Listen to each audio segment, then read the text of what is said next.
বিচারটা হতে হবে, ফ্যাসিস্ট শেখ হাসিনার হতে হবে, সন্ত্রাসী সংগঠন হিসেবে আওয়ামী লীগের হতে হবে, জাতীয় পার্টির হতে হবে, 14 দলের হতে হবে।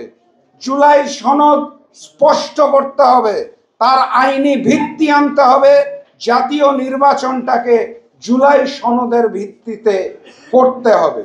এবং জাতীয় নির্বাচনের পূর্বে সকল রাজনৈতিক দলের সাথে আলোচনা করে সুষ্ঠু, অবাধ, নিরপেক্ষ এবং সর্বোপরি ওই ভারতীয় প্রভাব মুক্ত নির্বাচনের ব্যবস্থাটা না করে আপনারা যদি জাতীয় নির্বাচন করেন, তাহলে ওই পুরানো বন্দোবস্ততেই আমরা ফিরবো।